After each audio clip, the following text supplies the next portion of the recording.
ये कहानी एक ऐसे जघन्य अपराध की है जिसने न केवल एक परिवार को तबाह कर दिया बल्कि पूरे समाज को झकझोर कर रख दिया। ये घटना मेरठ के ब्रह्मपुरी थाना क्षेत्र के इंदिरा नगर मास्टर कॉलोनी में घटी, जहां प्रेम, विश्वासघात और हत्या की एक काली करवट ने एक सुखद परिवार का जीवन नर्क में बदल दिया। ये कहानी सौरभ और मुस्कान के प्रेम से शुरू होती है, लेकिन उनकी शादी और एक बेटी के जन्म के बाद भी ये प्रेम कहानी एक खौफनाक त्रासदी में बदल गई। साल 2015 में सौरभ और मुस्कान की मुलाकात हुई थी। दोनों के बीच प्यार हुआ और 2016 में उन्होंने शादी कर ली।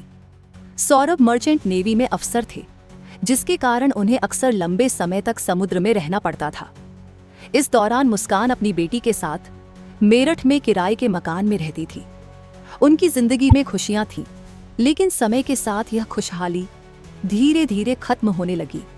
2019 में मुस्कान के जीवन में साहिल नाम के एक व्यक्ति की एंट्री हुई।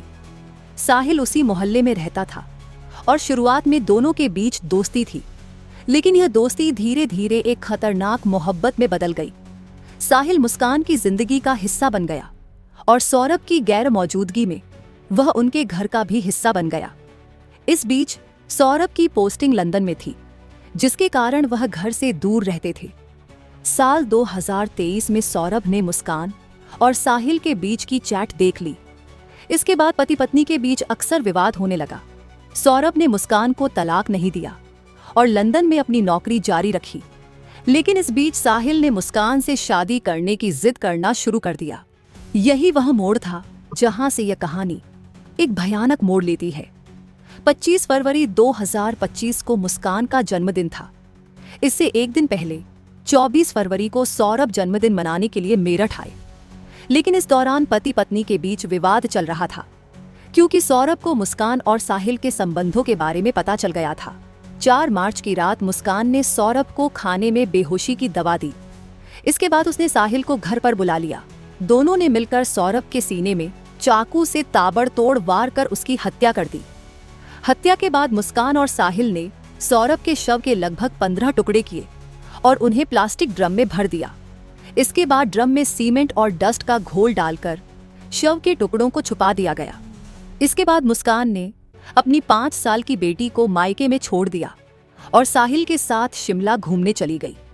वहां वे कई दिनों तक मौज मस्ती करते रहे। जब मुस्कान वापस लौटी तो उसने अपने पिता को सौरभ की हत्या करने की जानकारी दी। इसके बाद मुस्कान और उसके पिता प्रमोद कुमार ब्रह्मपुरी थाने पहुंचे, जहां उसने अपने जुर्म का कबूलनामा दिया। पुलिस ने मुस्कान और साहिल को गिरफ्तार कर लिया और सौरभ के शव को बरामद किया। शव के टुकड़ों को सीमेंट के घोल में छुपाए जाने की जानकारी मिलने के बाद पुलिस ने ड्रम को तोड़कर शव के अवशेष निकाले। यह मामला पूरे मेरठ में सनसनी फैल गया। लोगों के लिए यह समझना मुश्किल था कि एक पत्नी अपने पति के साथ इतनी बेरहमी से पेश आ सकती है। सौरभ और मुस्कान की बेटी, जो अब केवल 5 साल की है, इस पूरे घटनाक्रम से अनजान है। उसका भविष्य अब अनिश्चितता के घेरे में है।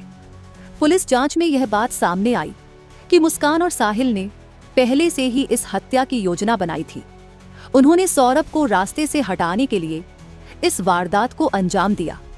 सौरभ की हत्या के बाद उन्होंने शव को इस तरह छुपाने की कोशिश की कि किसी को शक न हो, लेकिन मुस्कान के कबूलनामे ने इस मामले को सुलझा दिया।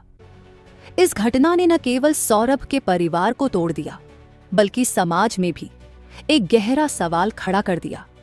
यह सवाल है विश्वास, प्रेम और रिश्तों की मजबूती का। मुस्कान और साहिल का यह कृत्य न केवल एक अपराध है, बल्कि मानवीय संबंधों के प्रति एक गहरी चोट भी है।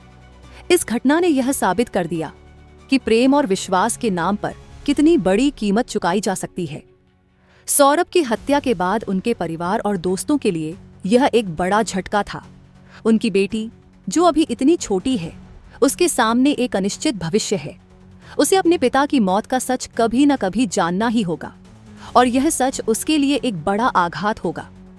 इस घटना ने समाज को यह सोचने पर मजबूर कर दिया है कि आखिर क्या वजह थी कि मुस्कान और साहिल ने इतना बड़ा कदम उठाया। क्या यह सिर्फ प्रेम था या फिर कुछ और? क्या विश्वासघात और हत्या का यह रास्ता किसी भी कीमत पर सही हो सकता है?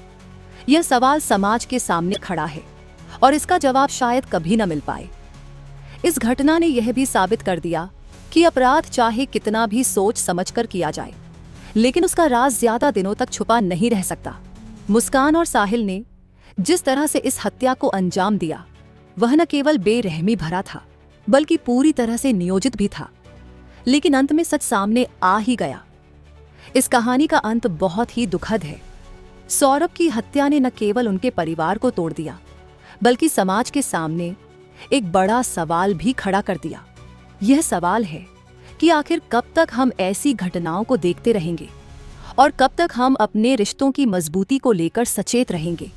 यह कहानी हमें यह सोचने पर मजबूर करती है कि प्रेम और विश्वास के नाम पर कितनी बड़ी कीमत चुकाई जा सकती है।